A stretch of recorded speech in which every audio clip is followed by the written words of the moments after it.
আজ ৪ দিনের সফরে চীন যাচ্ছেন অন্তর্বর্তী সরকারের প্রধান উপদেষ্টা অধ্যাপক ডক্টর মোহাম্মদ ইউনূস। চীনের প্রেসিডেন্ট শি জিনপিংয়ের আমন্ত্রণে তার এই সফর। এ সফরের ফলে বাংলাদেশ ও চীনের মধ্যে দ্বিপক্ষীয় সহযোগিতা আরও জোরদার হবে বলে ধারণা করা হচ্ছে। প্রধান উপদেষ্টা চীনের হাইনান প্রদেশে অনুষ্ঠেয় ২০২৫ সালের দ্য বোর ফোরাম ফর এশিয়ার বার্ষিক সম্মেলনে ২৭ মার্চ পেনিং প্ল্যানারিতে অংশগ্রহণ করবেন। ২৮ মার্চ প্রধান উপদেষ্টার সঙ্গে চীনের প্রেসিডেন্ট শি জিনপিংয়ের বৈঠক অনুষ্ঠিত হবে।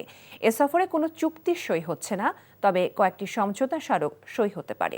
অন্তর্বর্তী সরকারের সর্বোচ্চ পর্যায়ের প্রথম দ্বিপাক্ষিক সফর হওয়ায় একে বিশেষভাবে তাৎপর্যপূর্ণ করে তুলেছে।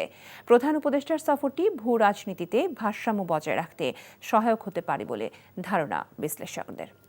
এই ঈদে জামা জুতো অ্যাক্সেসরিজের ডিসকাউন্ট।